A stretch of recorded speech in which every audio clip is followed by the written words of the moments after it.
Maganda po topic natin na sa daliri lang. Titignan natin, pwede natin makita kung meron tayong mga sakit. Meron po mga clues eh. Tinitingnan ng doktor lagi yan.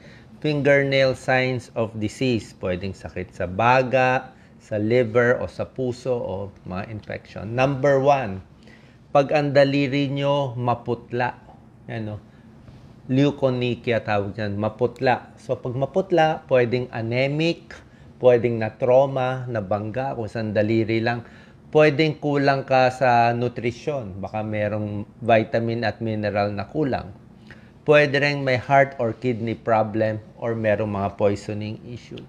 So pag maputi ang daliri, baka na-injure, baka na-allergy, pwede rin may infection, mineral deficiency, pwede rin.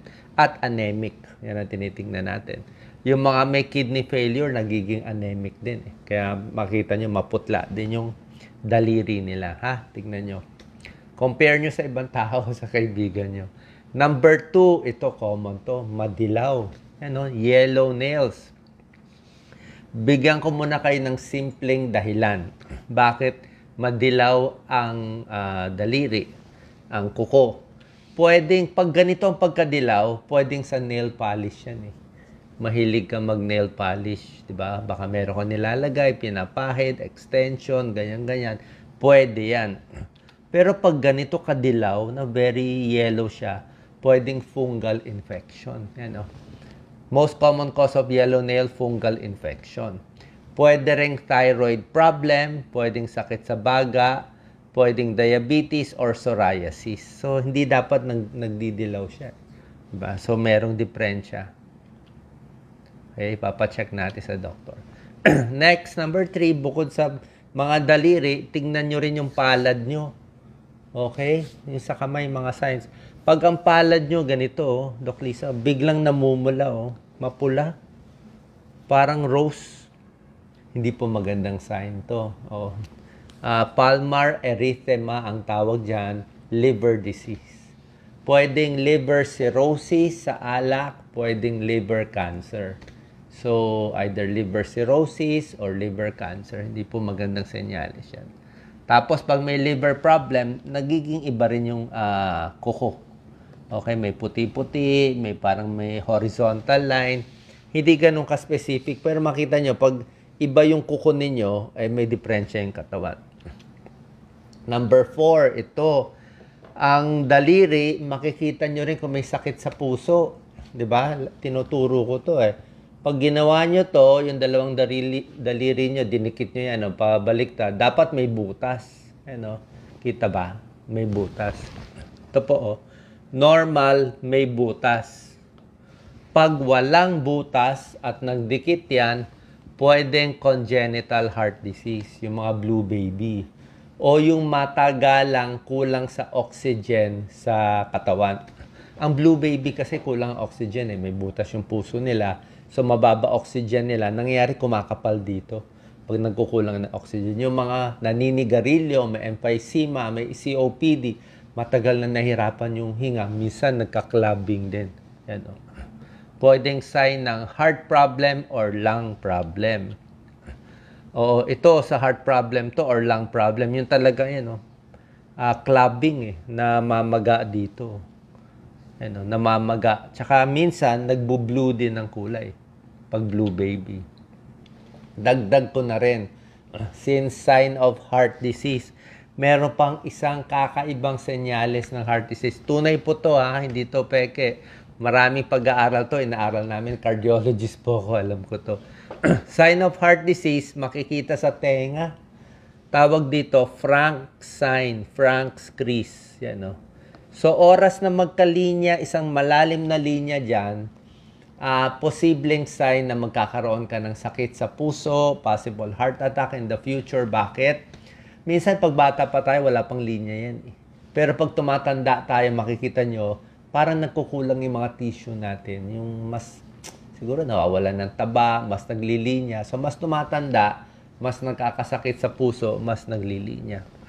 Other signs na possible heart disease, yung may ano dito, cholesterol. Ito, fatty deposits dito sa mata, may puti-puti, cholesterol din yon. Okay? Your earlobe grease, sinasabi ko sa inyo. Na-report to sa pinakasikat na journal, New England Journal of Medicine. Nire-report to ng mga kapwa-doktor natin sa Amerika. Yan, no? Frank sign, no? Obvious yung linya. 59 years old to. May high blood, may frank sign, inatake sa puso. So, ingat po pag merong linya. Number 5, bluish nails. Bukod sa clubbing, meron din nagbo-blue. Okay? So, pag clubbing na, yung nagdidikit, tapos blue pa, pwedeng congenital heart disease yan, mga blue baby. Pero kung bigla lang nagbo-blue yung kamay mo, parang pink, bigla nagbo-blue. Ibig sabihin, nagkulang lang ng oxygen bigla. Pwedeng may sakit sa baga, pwedeng may hika na inaatake. No? Ba't nagbo-blue? Inatake ng hika, o sobrang lamig, o bagsak yung blood pressure, pwede rin. Heart failure, pwede rin. COPD, sakit sa baga. Carbon monoxide poisoning na iwan sa kotse, umaandar yung usok. Oo, napuno ng carbon monoxide, nagbo-blue. Number 6, kita nyo, ang dami nakikita ng mga doktor. Pitted nails, yung parang maraming butas-butas. Okay? Minsan psoriasis po yan. Psoriasis, nasisira yung kuko eh. Pwedeng psoriasis, autoimmune disease, o yung mga inflammatory arthritis. Okay? Tapos yung skin, medyo nagiging reddish-brown yung sa ilalim. Yan ang mga possibility. Yan, no? Pag psoriasis, tinitingnan gaano kalaki yung nasisira sa kuko. Dinidivide into 4. Mas maraming parts nasisira, mas malala yung psoriasis. Merong mga cracked or split nails. Ito common to. Okay? Pag ganyan, nauuka, pwedeng may fungal infection eh. Di ba? Parang may infection na dito. Okay? Pwedeng fungal infection. Pwedeng may thyroid problem. Humihina din yung kuko. Number 7. Yan o. Brittle nails. Yan o. Yan na nangyayari. Sa psoriasis. Number 8, common po to. Tingnan nyo. Lalo na sa babae, itong balat, hindi na sa kuko eh. Yung balat niya namamaga, namumula. Lahat to. Tapos yung kuko parang pumapangit to. Nagkaka-ridge. Ito po pwedeng na allergy. Okay? Na irritant, na allergy, naglalaba, or may fungal infection. Pwedeng manicure ng manicure. Hindi na nakapahinga yung kamay niya, kaka-manicure, kaka-pedicure. Pwede ring infection to, nagsugat-sugat eh, 'di ba? Namumula, nagsusugat. Pwede 'yon, pwedeng bacterial infection, fungal infection, pwedeng allergy, pwede ring psoriasis. Ang gamutan ng doktor dito sa paronychia, pwedeng antibacterial, antifungal. Minsan steroids binibigay. Number 9, delikado po to. Ayan, may itim. Okay, pag may itim, nail discoloration, ayaw natin to. Melanonychia. Ibig sabihin, may melanin. Possible cause, skin cancer. Or baka infection lang, o baka nabangga lang, pwede rin. Pero ito yung mga signs ng skin cancer. Melanoma skin cancer sa ilalim ng kuko. Ayan po. Tingnan nyo na lang maigi. Pag may ganitong sign, pa-check agad kayo sa doktor. Ha? Tingnan nyo ako, tingnan natin kuko natin kung ano nangyari. Number 10, last, nail biting. Na-stress. Mga bata, kita nyo yan. Pag ganyan ang kuko, kakakagat po yan. So either may anxiety problem, may depression, o may obsessive-compulsive. Diba? Patingin na lang sa psychiatrist kung lagi nag-nail biting, lalo na sa mga bata. Baka anxiety, ninenervyos, nagpa-panic attack, shortness of breath, baka yun ang problem. Finally, okay, review ko lang. Pag yellow ang nails, pwedeng may infection, mga nail pitting, psoriasis, yung mga dark marks na pinakita ko, pwedeng melanoma.